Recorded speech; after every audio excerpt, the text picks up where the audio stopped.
एक गांव में एक पुरानी कोठरी में एक बिल्ली अपने 4 छोटे छोटे बच्चों के साथ रहती थी।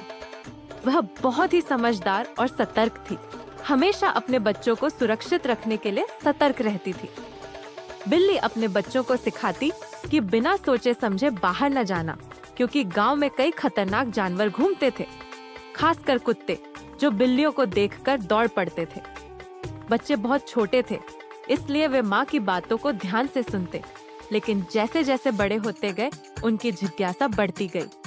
एक दिन जब माँ खाना लाने गई थी तो 3 बच्चे घर में ही रहे, लेकिन सबसे छोटा बच्चा बहुत शरारती था। उसने सोचा, मुझे बाहर की दुनिया देखनी चाहिए, माँ शायद बेवजह डराती हैं।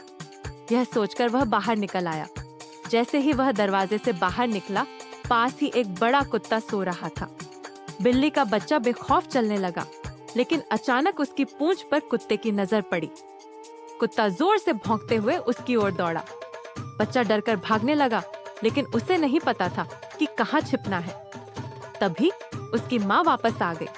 उसने फुर्ती से दौड़कर अपने बच्चे को कुत्ते से बचाया और उसे फिर से घर ले आई।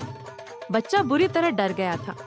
सीख माँ ने प्यार से कहा, बेटा, मैंने तुम्हें पहले ही समझाया था कि बिना सोचे समझे बाहर जाना खतरनाक हो सकता है। अब तुमने खुद देख लिया, अनुभव ही सबसे बड़ा शिक्षक होता है।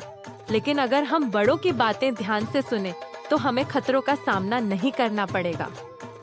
उस दिन के बाद बच्चा कभी भी माँ की बातों को नजरअंदाज नहीं करता था।